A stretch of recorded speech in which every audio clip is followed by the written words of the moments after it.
6B. Listening. Hello and welcome to the programme.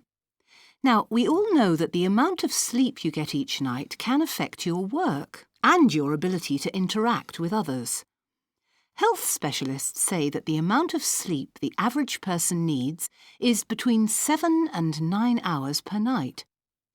Some new research suggests that diet plays an important role in whether we get a good night's sleep or not.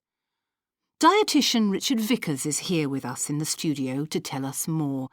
Good morning, Richard, and welcome to the programme. Hello, Holly. So, Richard, we all know that coffee tends to keep us awake at night.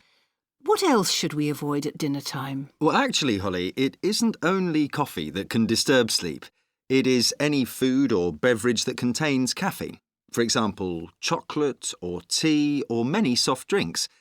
Of course, caffeine doesn't affect everybody in the same way, but if you are sensitive to it, you should avoid it in the afternoon and in the evening.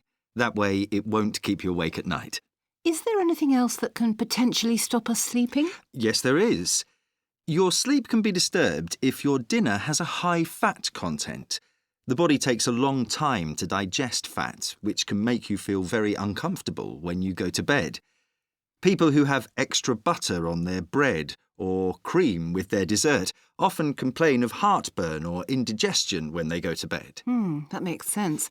So, does it make a difference what time you have dinner compared to the time you go to bed? Yes, it does.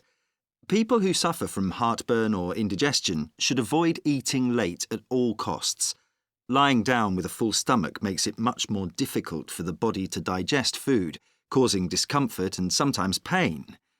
In fact, eating late can affect all kinds of people, so in general, I wouldn't recommend it. The same can be said of the quantity you have. Heavy meals should be consumed at lunchtime, and you should aim to be eating a light snack in the evening. This will fill a gap so that you aren't hungry when you go to bed, but it won't make you feel so full that you can't sleep. Richard, we've talked about the amount of food we should and shouldn't eat. What about liquids? Well, for a good night's sleep, you're obviously better off drinking water with your dinner, but you shouldn't drink too much of that either. Don't drink too much at dinner time or after dinner, or your sleep will be disrupted because you will have to go to the bathroom during the night. Right. So much for what we shouldn't do. Is there anything that will actually help us go to sleep at night? Yes, there is. Milk. Milk contains a special substance that affects the way that certain hormones in the brain work. One of these hormones is serotonin, which helps us fall asleep. This is why members of the older generation often have a hot, milky drink before they go to bed. Is there anything else that can help? Yes, there's a herb called valerian, which seems to work quite well. Research has shown that substances in the root of the valerian plant relax the central nervous system and the muscles. You can take it in liquid or tablet form, or you can make a tea out of it. People who have used valerian have said that it has helped them fall asleep quicker and it has given them a deep and satisfying rest. It sounds like valerian might be the answer then. I'm afraid that's all we've got time for today, Richard.